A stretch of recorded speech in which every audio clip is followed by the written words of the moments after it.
Good day guys, welcome back to the channel. So let's take a look at what to be expecting next on GBP JPY. So those of you that are yet to subscribe, do that.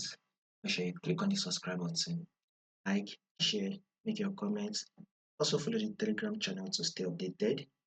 I will put the link to the Telegram channel in the comment section.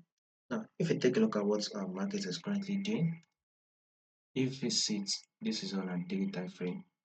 You can see that our foot trend on US GBP JPY is an uptrend move. Now take a look at this market here. These are impulsive move. Within this impulsive move, we were having a series of higher high and an higher low. Here comes a collective wave. This is also our impulsive move, which is our new high.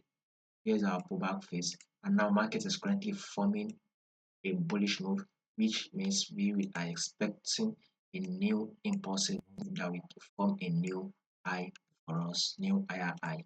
Now let's go down to the forward time frame. This is the markets once ranged within this level here, which is your resistance, and this level here, which is your support level. Markets was ranged within this level. The market eventually broke out of it, and we've gotten this pullback. Our next movement on GBPJPY be movement to the upside. So we will still continue that movement to the upside till markets eventually clear this side. So this is a good trade for swing traders to open for the buy. So more movement to the upside is what we should be expecting.